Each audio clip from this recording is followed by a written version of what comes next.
and no fine. For further fines, orders, and the judgment that the defendant has violated his terms of confinement, and the sentence of home confinement in 11F101 is set aside, and the defendant's original sentence is reinstated.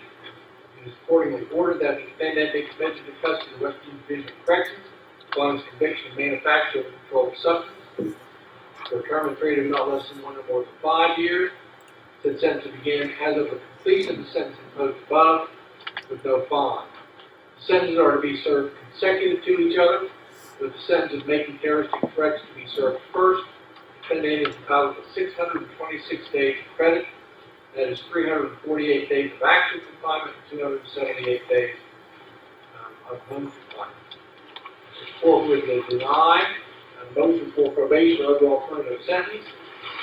Of course, the biggest thing is he was on home confinement for the commission of a felony when he committed this offense. And it's easy for the defendant to sit there and say he wasn't a threat, but this court interprets the information and the evidence contrary to that. It's easy to say that it was a slip of the tongue when he said, if you see law enforcement shoot him. First of all, I don't think that's a slip of the tongue. But his other statements that he made in that phone call about Googling the Sheriff's Department in Kanawha County, Googling I think it was the National Guard in Kanawha County, Googling the West Virginia State Police Barracks. Those were not slip of the tongue. When he said, those of you with military background, you know how to deal with them, that wasn't a slip of the tongue. That was plain language. And so, it's easy to sit here now and say, it's not a threat. The problem is that when you get on a phone call with people from across the country and have a conversation that they had during that phone call, you put into action, perhaps, other people that may take it upon themselves to carry out the plan, even though you may withdraw the plan. So, further word that the defendant shall pay the clerk of this court the cost of this proceeding.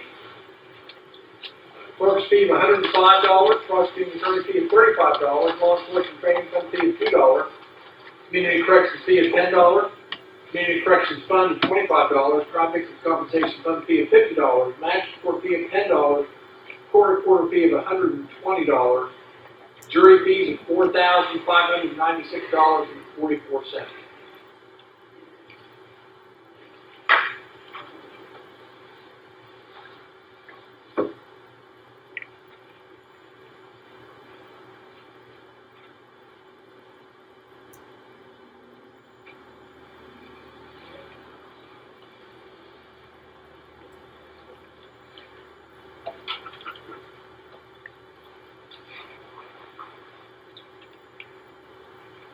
There is no restitution.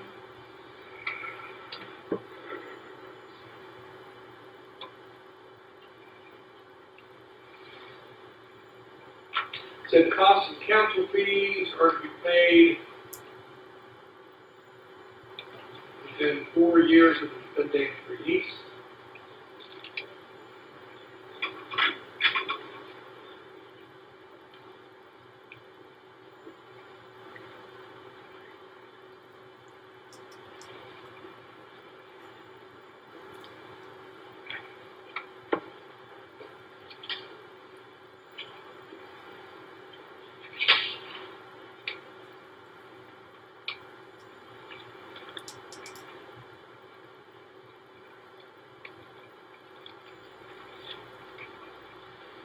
All right, Mr. Deegan, you do have the right to appeal the decision of this court to the Supreme Court of this state.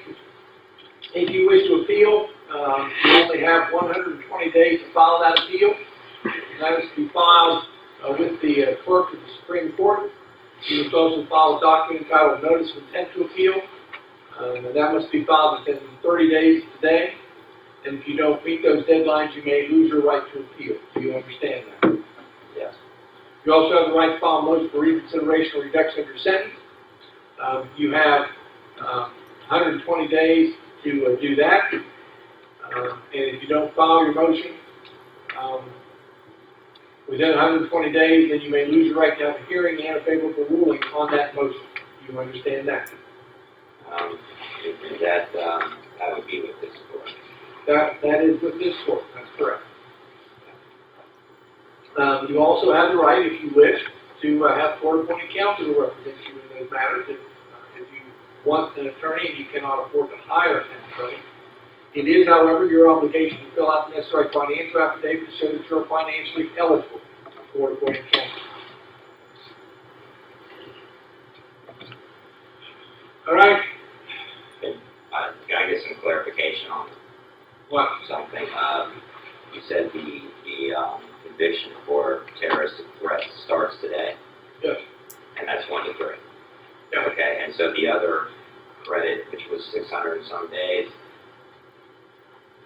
right? I mean, 600 some total. That's credited to the 1 to 5. Well, the way I understand the law is that when there's two sentences like this, that I just give a credit for the sentences.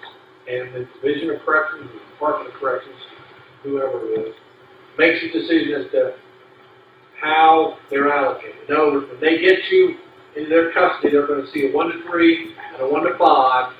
And so my understanding of what they say is, okay, that's a 2 to 8.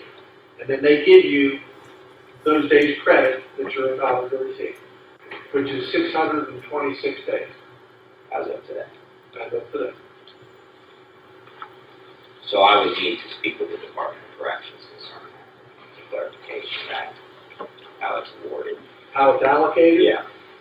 I would assume that they're the ones that would be able to assist you with that. But the thing you need to keep in mind is that there's 278 days on home confinement. I'm not sure, those may come off the top and not off the bottom. What do you mean by that?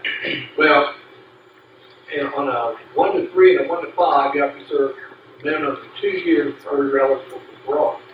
The home confinement may not go towards those 2 years. According to the statutes I read, if you do get credit for it even when it's revoked. Yeah, you get credit for it, but you don't get credit towards your parole time. You get credit at the end of the sentence, coming down towards where you actually discharge your sentence.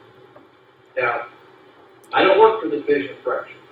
I don't make those computations.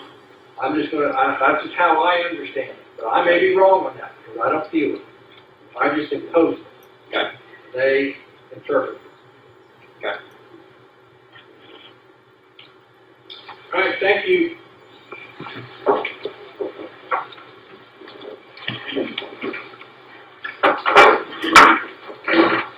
I love you, Tom.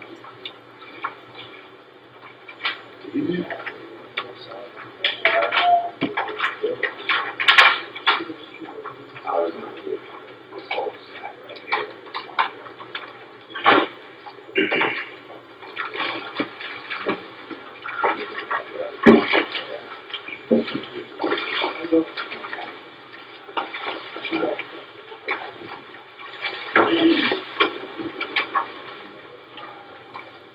I love you.